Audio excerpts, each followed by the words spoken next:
Day to everyone from Victorian Vogue. We are Victorian Vogue historical fashion shows. It's our pleasure to be here to show you a selection of costumes from our collection. Today is Valentine's Day. St. Valentine has been celebrated in some form for over 1,000 years. But it was Victorians in the 1800s who created the celebration of Valentine's Day. We are Victorian Vogue, so of course, we've planned a very special Valentine's Day fashion show for you. Now let me tell you a bit about Victorian Vogue. We're a non-profit volunteer group who enjoys studying the lifestyles and fashions of years gone by. Many hours have been spent researching and recreating the handmade garments you are about to see. Our efforts enable us to be proud supporters of women's initiatives such as the Critch Center for the Family and their Transition House for Women. You can learn more about us on that modern invention, the internet. So search for Victorian Vogue historical fashion shows on Facebook with links to our website. Now throughout the show, I will give you a brief description of the garments. We like to set the costumes into an event or time in history. Plus, these historical inserts give time for the models to change costumes.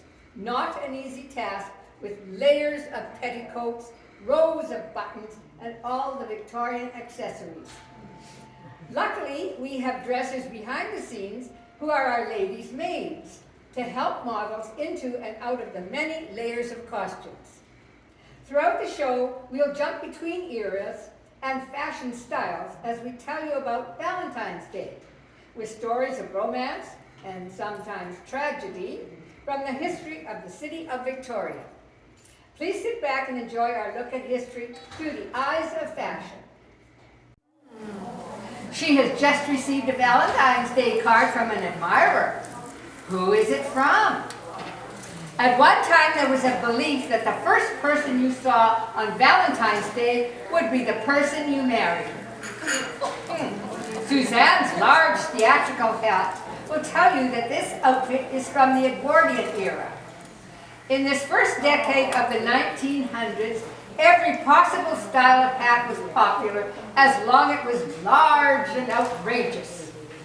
Suzanne is wearing her cape, gloves, and hat for an afternoon visit to a friend to show off her Valentine's Day card.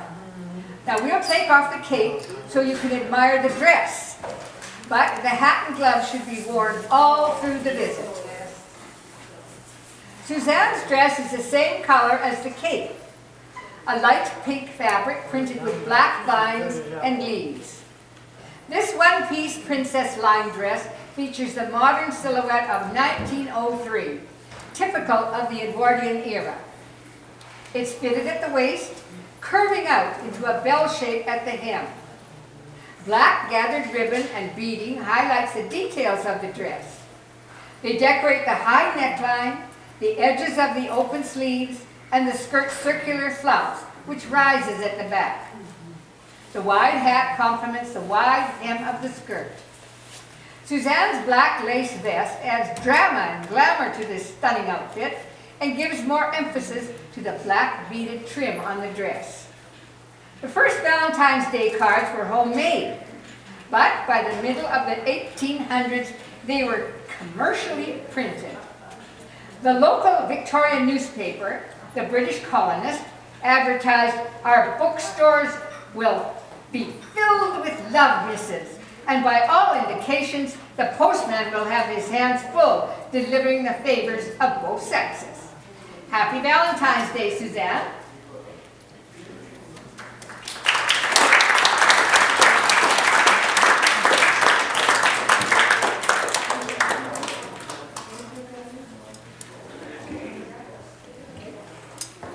Somebody brought a glass of wine. Yeah.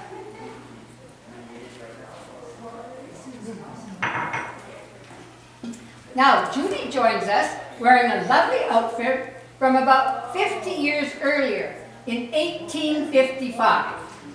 This day's suit is created in black and white checked cotton.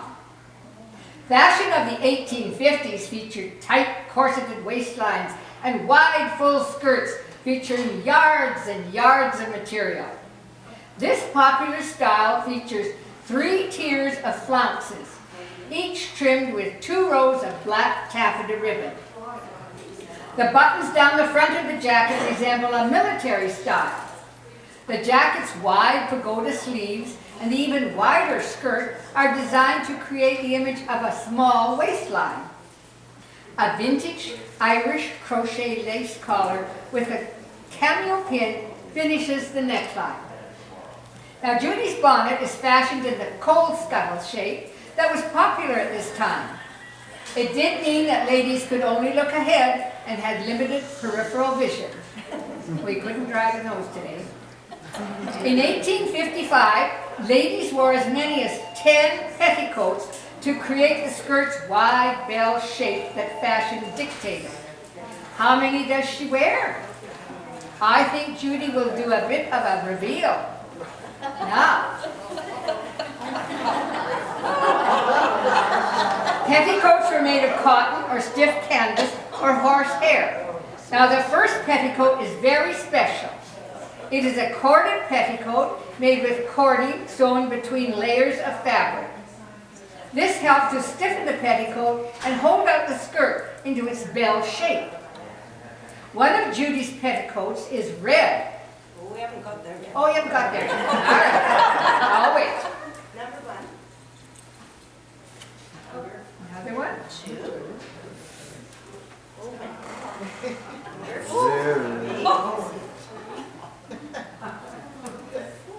They're all stuck together. Number 4. Number 5. Now, are we at the red one? Okay. That isn't for Valentine's Day. The Victorians often wore red in winter, from cloaks to petticoats, to brighten up the bleak, colorless winters. Now, layers of petticoats were hot and heavy. At a recent fashion show, we weighed the model before and after dressing her in all the layers. She was wearing, wait for it, 16 pounds of clothes. Imagine walking or dancing in all that weight. The next year, in 1856, the cage crinoline or hoop petticoat was invented. It would replace the layers of petticoats and allow fashion to make the skirts even wider in width and much lighter in weight. On this Valentine's Day, Judy has received a bouquet of yellow roses. Now, Victorians believed that every flower conveyed a special message. According to the Language of Flowers, published in 1840, if you were given red roses, it would mean love. Judy's roses are yellow, which has only the message of friendship. Thank you, Judy.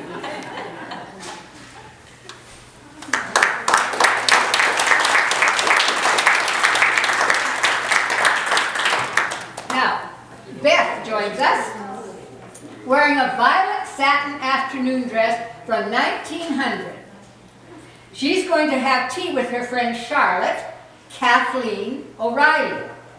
The O'Reillys were a prominent Victoria family who lived in their Point Ellis house on Pleasant Street for over 100 years, until they gave the house to the province as a historic site. For her afternoon visit, Beth is wearing a vintage black satin cape and violet gloves, and carries a tapestry reticule. Beth will take off the cape to show you her dress. You can get it. The new silhouette was a slim hourglass shape without the layers of petticoats or hoop skirts of 50 years earlier. At the end of the century, the shape of the skirt followed the natural curve of the body, fitting snugly over the hips and flaring into a bell shape at the hem. The bodice is soft and full in the front. This was the beginning of the popular pigeon look. Beth is wearing a very special hat. Recently, when we were at Point Ellis House, we saw this photograph of the daughter, Kathleen O'Reilly, in an amazing hat. We just had to try to duplicate it. In 1900s, hats emphasized the vertical. The height of this hat is created by the tall crown, topped with long black and pink ribbons and bows. One of our ladies made a wonderful job. The story of Kathleen O'Reilly reminds us that not all romances end in marriage. Kathleen O'Reilly was born in 1867, the year after her family moved into Point Ellis House. She was beautiful, well-educated, and had many suitors, but never married. She once was engaged to a British sea captain, Harry Stanhope. BC Archives has a letter that Harry wrote to Kathleen after she had broken off the engagement. Now Harry wrote, "I must make myself forget all about it," and tells her to keep the hairpin that he gave her and remember him as a friend. Kathleen died in 1945 and is buried in Ross Bay Cemetery. Thank you, Beth.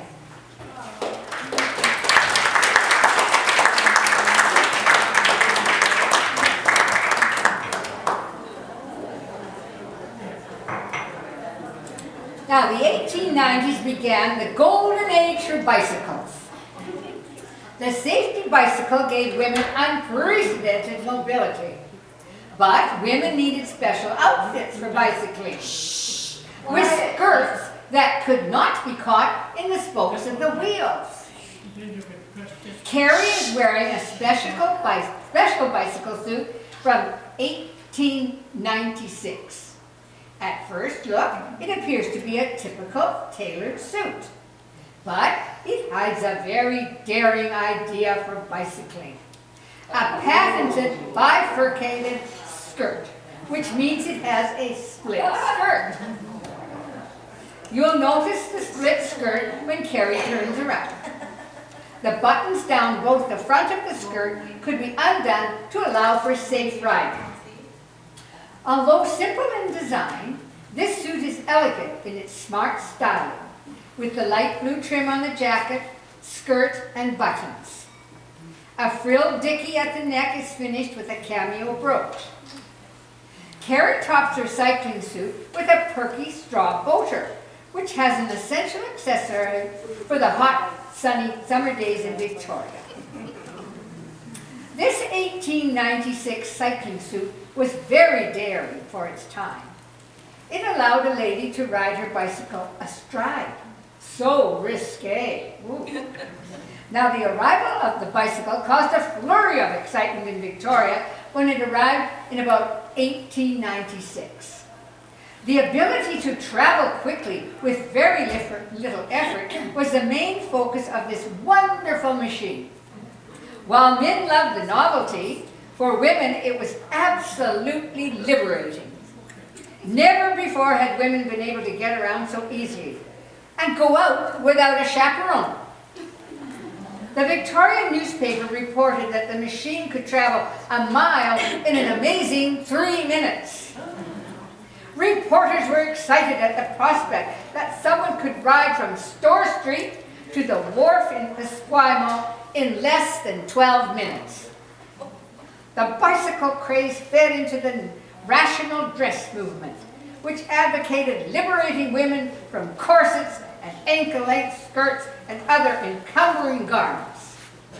The feminist and suffragette Susan B. Anthony said, "I think bicycles have done more to emancipate women than anything else in the world." Thank you, Carrie.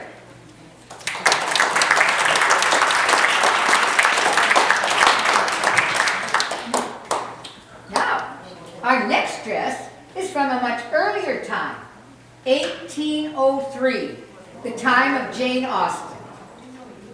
Her novel, Pride and Prejudice, has become one of the most popular novels in English literature because above everything, it is the perfect romance novel.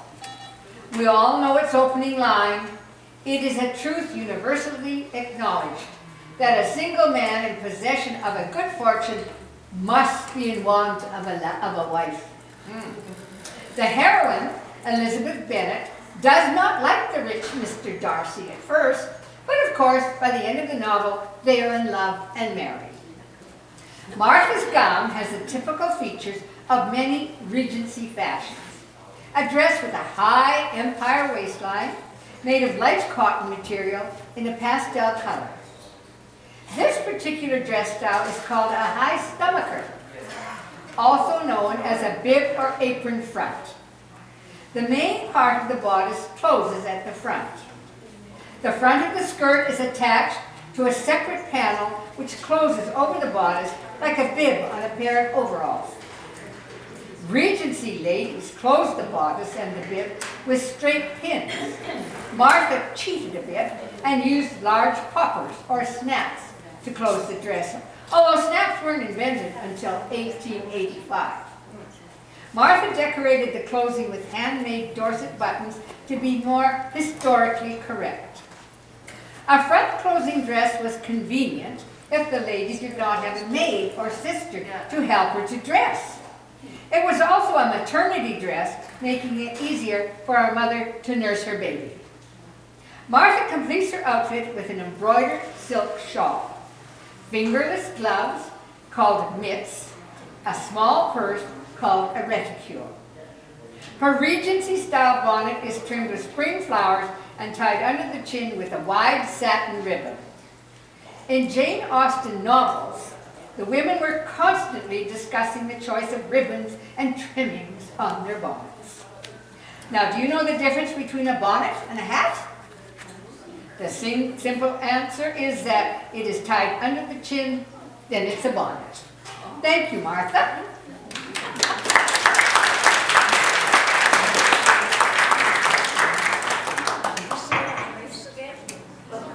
Pardon?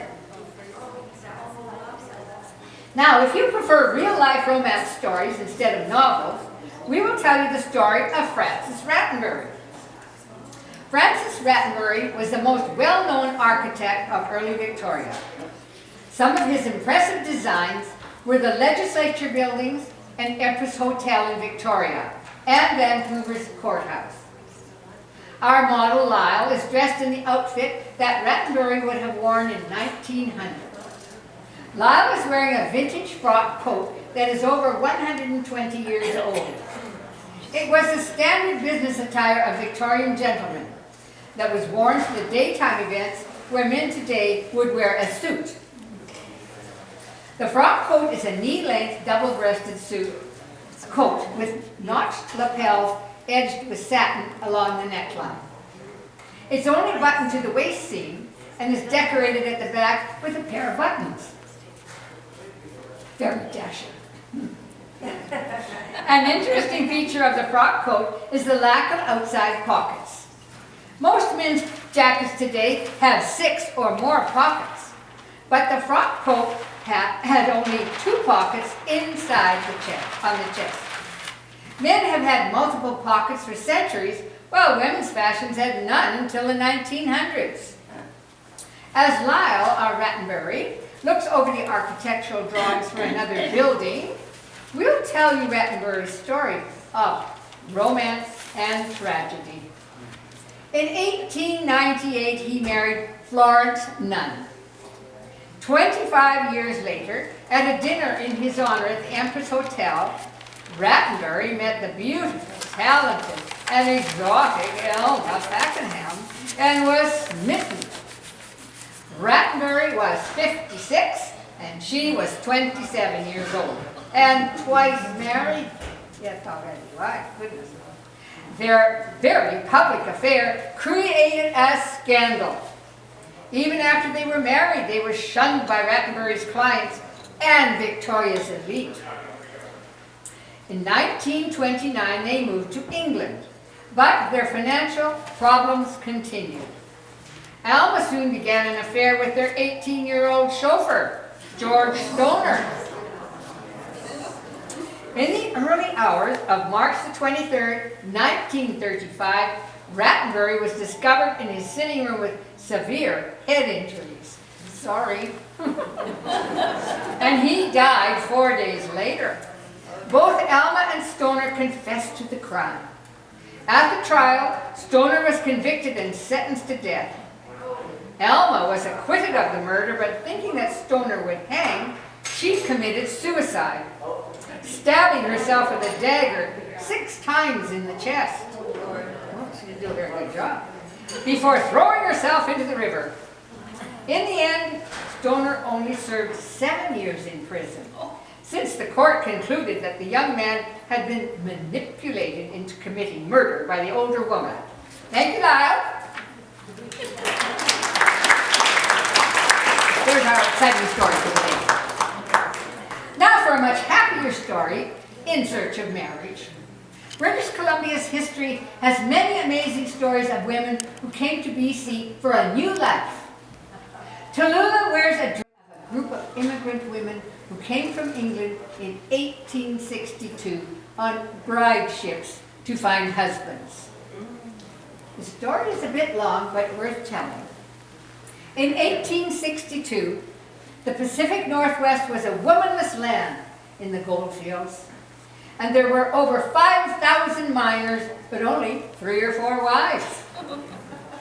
A group called the London Female Emigration Society organized bride ships to bring young marriageable women to the Pacific colony. The men wanted wives, and if women didn't have any income, they needed husbands. The first group of women bound for Victoria did not make it beyond San Francisco. When the ship docked there, all the women either found husbands or jobs. The next bride ship, the Tynemouth from London, was more successful when it docked here in September of 1862. The Victorian newspaper reported there are 60 ladies aboard, ages varying from 14 to an uncertain figure, and a few are young widows who have seen better days.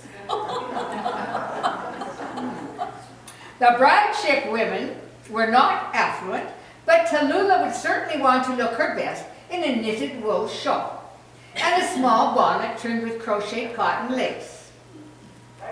Tallulah's beige and dark red printed calico dress was the simple, modest style of an indispensable at-home dress for women everywhere. Because it has no waistline, it would also be a perfect maternity dress, and its front opening would be convenient for a nursing mother. These dresses are made from sturdy cottons such as calico or gingham that were durable and easily cleaned. Tallulah is carrying all her worldly possessions in her black leather traveling bag.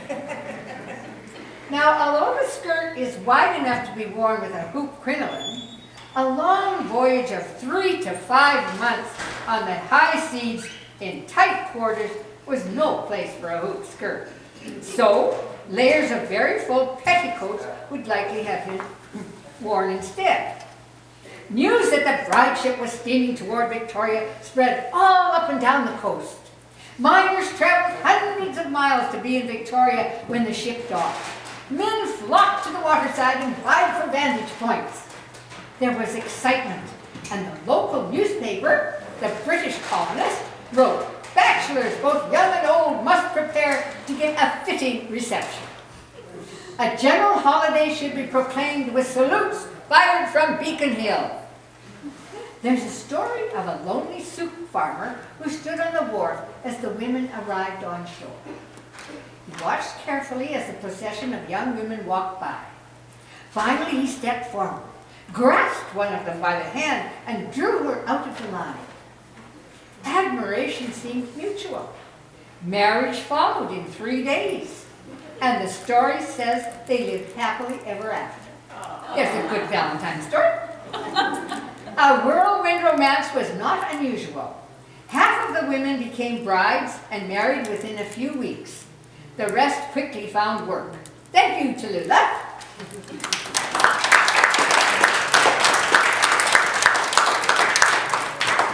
I'm going to tell you a quick Valentine's story about my mother and father. It isn't Valentine's Day, but it's a sweetheart's day. They met on New Year's Day in 1929.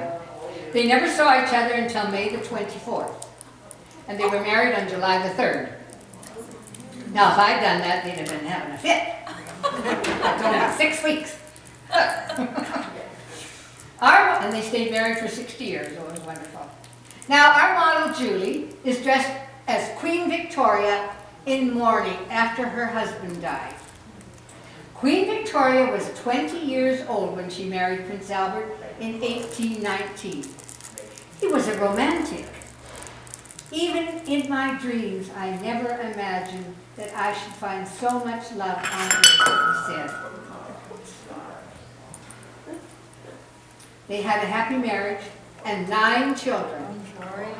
But even the happiest marriage must come to an end. Prince Albert suddenly died of typhoid at the age of 42. Queen Victoria went into mourning, wearing black for the rest of her life. Now, Julie is dressed as Queen Victoria in the second stage of mourning, which allowed the black widow's weeds to have touches of white. A white lace collar and trim on her sleeves, and a small white widow's cap. While mourning, women were required to cover their heads, even when at home. Queen Victoria's widow's cap was called a Mary Stuart. The pointed front became known as a widow's peak. During her widowhood, Queen Victoria frequently stayed at Balmoral Castle in Scotland, where she sometimes wore a sash of Balmoral tartan with her black dress. Of course, now Judy has chosen a different tartan, since the Balmoral can only be worn by the royal family. After Prince Albert's death, his Scottish manservant, John Brown, became Victoria's personal attendant.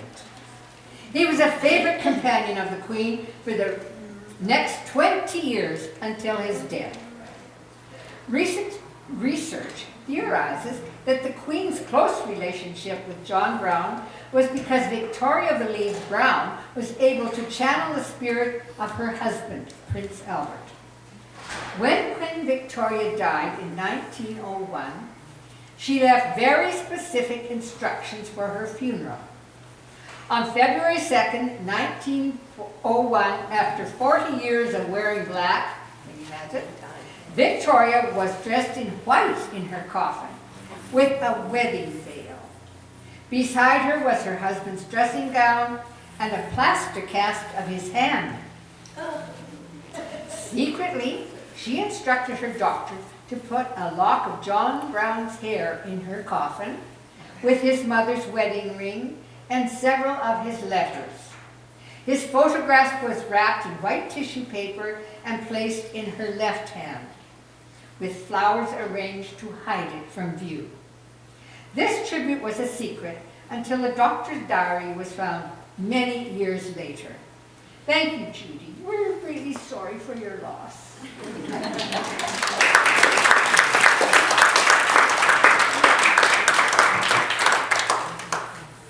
Our next model is Linda, wearing a suit from 1917. Oh, she's so happy because she's just received a letter from her husband who is fighting overseas. Oh, shit. The First World War drastically changed the lives of women in so many ways, and fashion was no exception. Now, the silhouette of this suit shows how different the wartime fashions were from all the styles that came before it. Clothing in the war years was utilitarian and serviceable. This suit is a perfect example. Linda's suit is made in fine tan-colored wool with a blue striped accent at the hemlines.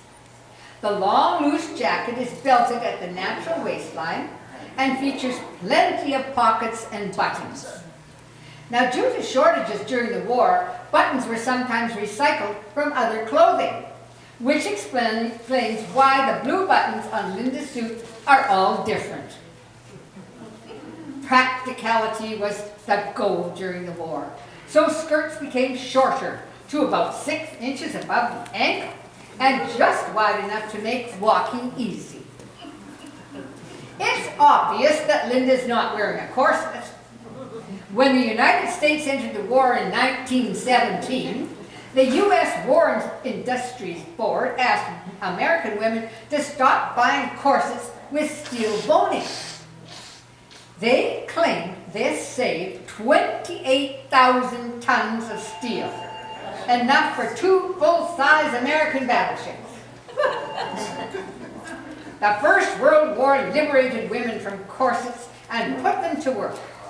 Women were needed to work everywhere, some from farms to factories, to replace the men who were fighting in the war.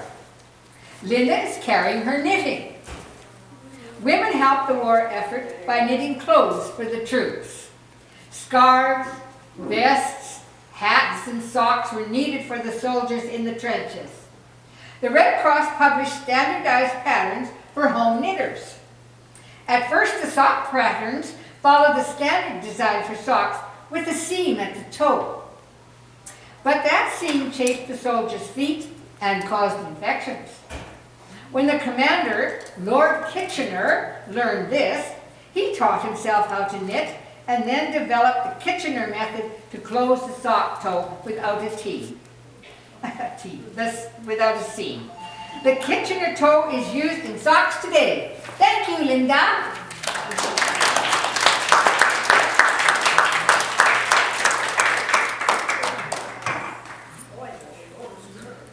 Now here comes Beth, wearing a wonderful Edwardian walking suit from 1906.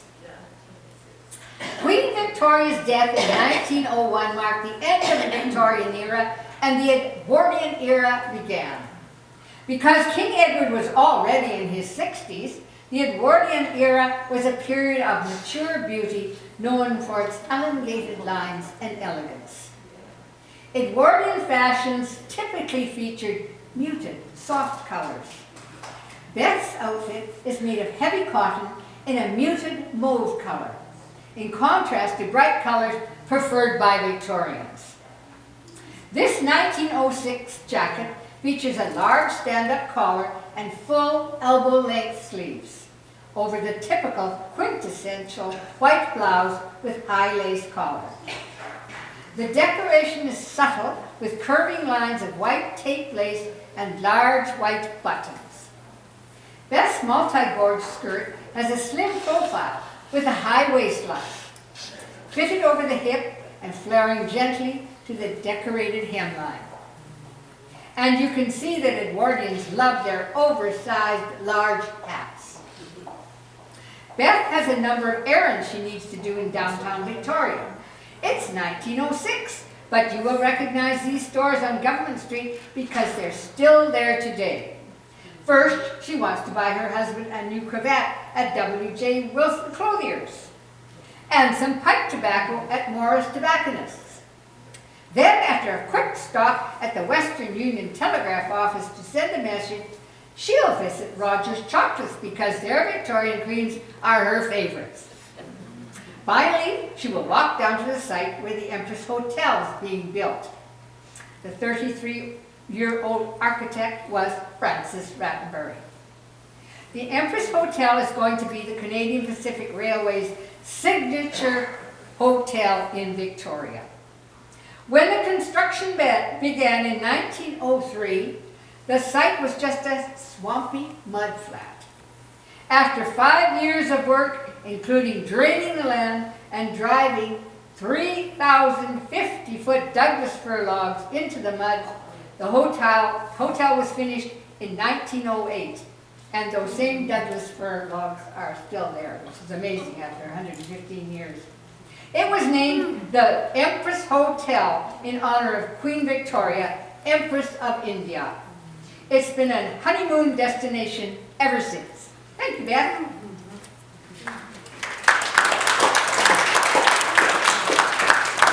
Valentine's Day is the perfect time to have a photographer take your portrait. If you were in Victoria in 1900, your photographer would certainly be Hannah Maynard, one of British Columbia's first professional photographers. Our next model, Suzanne, will be our Hannah Maynard in the outfit of a businesswoman in 1900. Hannah is remembered today for her innovative techniques at a time photography was in its infancy. Hannah was born in England, married Richard Maynard, and immigrated to the colony of Victoria along with their 4 children in 1862. They brought with them cameras, photographic supplies, and studio equipment. When the Menards arrived in Victoria, it was a town of wooden buildings and dirt streets. Over the next 6 decades, Victoria changed into a city of stylish residences and impressive commercial blocks. Hannah opened a studio on Johnson Street called Mrs. R. Maynard's Photographic Gallery.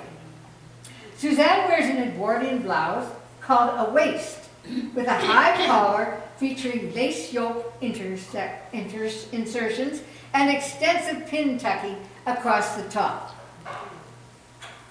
Her straight tartan skirt is in a dark, practical color that would not show the dirt from the dusty streets. Her coat is without embellishment, a practical outfit for a very practical woman.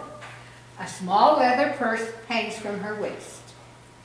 Hannah experimented with photographic techniques involving photomontage and multiple exposures. All year long she photographed Victoria's babies, and every Christmas she created her gems, collages of all the babies of that year.